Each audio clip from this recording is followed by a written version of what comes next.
বাহিরের প্রচণ্ড গরম থেকে যখন ঘরে ফিরবেন আর এক গ্লাস ঠান্ডা ঠান্ডা চটপটা দারুণ স্বাদের কাঁচা আমের শরবত খেতে পারবেন, তাহলে কিন্তু মন প্রাণ একসাথে চাঙ্গা হয়ে উঠবে।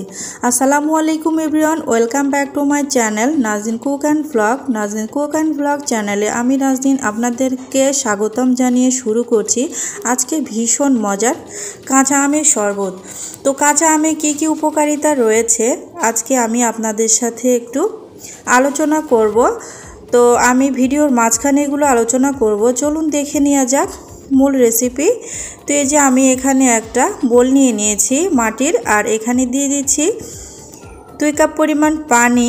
আমি এই আমগুলোকে পরিষ্কার করে নেব এজন্য, আর পরিষ্কার করার কাজ তো সবাই কম বেশি করতে পারেন, তারপরেও আমি আপনাদেরকে একটু দেখিয়ে দিচ্ছি। এই যে আমার আমগুলোকে পরিষ্কার করে নেওয়া হয়ে গেছে, আমি পানি ছাড়িয়ে নিয়েছি। এবার আমি আমগুলোকে খোসা ছাড়িয়ে নেব। তো এই যে আমি আমগুলোকে খোসা ছাড়িয়ে নিচ্ছি। আমি পিলারের সাহায্যে আমগুলোকে খোসা ছাড়িয়ে নিচ্ছি, আর এই পিলার দিয়ে ছিলাছিলির কাজটা কিন্তু একটু বেশি ভালো হয়। আপনাদের কাছে যেটা সুবিধা মনে হয় সেটা দিয়ে আপনারা আমগুলোকে ছিলাবেন, তবে একটু সাবধানে ছিলাবেন যেন হাত না কেটে যায়। তো আমার আমগুলো কিন্তু খুব একটা বেশি বড় না, মাঝারি টাইপের আম। আপনারা চাইলে একটা আম দিয়েও শরবত করে খেতে পারবেন, এতে কোনো সমস্যা নেই। যেহেতু আমরা 3 জন মানুষ, এই জন্য আমি 3টা আম নিয়েছি।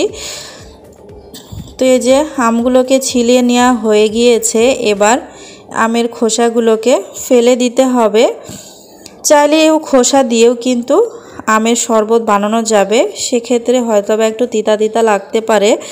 তবে আজকে আমি আর খোসা দিয়ে বানিয়ে দেখাচ্ছি না, আজকে আমি খোসা ছাড়িয়ে আম দিয়ে শুধু আপনাদেরকে এই জুসটা বানিয়ে দেখাবো। তো খোসা ছাড়ানোর পরে কিন্তু একটা আঠালো ভাব থেকে যায়, সেই জন্য আবারও আমটাকে ধুয়ে নিতে হবে।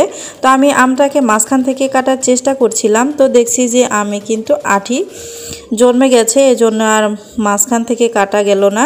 এজন্য সাইড থেকে আমগুলোকে আমি ছাড়িয়ে নিচ্ছি। বন্ধুরা, এখন আমি আপনাদের সাথে আলোচনা করব কাঁচা আমে কী কী উপকারিতা রয়েছে। কাঁচা আম শরীরকে ডিহাইড্রেশন থেকে মুক্ত রাখে। কাঁচা আম কনস্টিপেশন দূর করে। কাঁচা আম প্রতিদিন খেলে শরীরের এবং ত্বকের উজ্জ্বলতা বাড়ায় এবং গ্রোথ বাড়ায়। তার সাথে সাথে যাদের চুল রুক্ষ সূক্ষ্ম তাদের চুলটা কিন্তু অনেক বেশি সুন্দর হয়।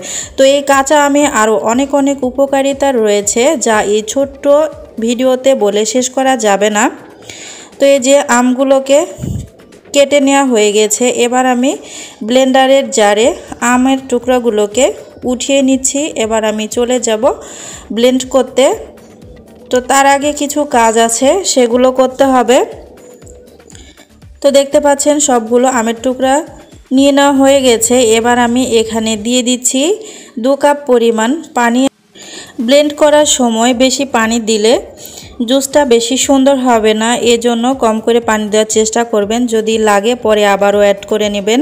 তো এই পর্যায়ে আমি দিয়ে দিচ্ছি 1 চামচ বিট লবণ, তার সাথে আরও দিয়ে দিচ্ছি 4 চা চামচ চিনি। আপনারা মিষ্টি যে যেরকম খাবেন সেরকম চিনিটা দিয়ে নেবেন। আপনারা চাইলে এখানে 2টা কাঁচা মরিচ, জিরা বা পুদিনা পাতাটাও ব্যবহার করতে পারেন। যেহেতু আমার বাবু খাবে আর ও সব পছন্দ করে না, ওই জন্য আমি আর ওই সব দিতে গেলাম না। তো দেখুন ব্লেন্ড করে নেওয়া হয়ে গেছে। আমি একটু আপনাদেরকে গ্লাসে ঢেলে দেখাচ্ছি। আপনারা যদি বেশি ঠান্ডা ঠান্ডা খেতে পছন্দ করেন তাহলে আইসের টুকরাগুলো এ পর্যায়ে দিয়ে নিতে পারেন, তবে আমার গলার সমস্যা আছে এই জন্য আমি আর আইসের টুকরাগুলো দিলাম না। আর ঠান্ডা ঠান্ডা শরবত খেতে কিন্তু বেশি ভালো লাগে। তো যাদের গলার সমস্যা আছে তারা নর্মাল পানি দিয়েই এই কাঁচা আমের শরবতটা খাবেন। কাঁচা আমের এই শরবত কিন্তু শরীরের জন্য ভীষণই উপকারী। তো আমি আপনাদেরকে একটু ডেকোরেশন করে দেখাচ্ছি। আমার কাছে লেবু অথবা পুদিনা পাতা কোনোটাই নেই, এজন্য আমটা গোল করে কেটে একটু গ্লাসটাকে ডেকোরেশন করে নিলাম। আপনারা আপনাদের পছন্দ মতো ডেকোরেশন করে নেবেন। তো বন্ধুরা, আমার এই ছোট্ট ভিডিওটি আপনাদের কেমন লেগেছে অবশ্যই আমাকে কমেন্টস করে জানাবেন। আর কারা কারা এই গরমে আমের জুস করে খেয়েছেন আর কেমন লেগেছে সেটাও আপনারা আমাকে জানাবেন। আপনাদের কমেন্টস পড়তে আমার ভীষণই ভালো লাগে। আজকের মতো এই পর্যন্ত। আল্লাহ হাফেজ।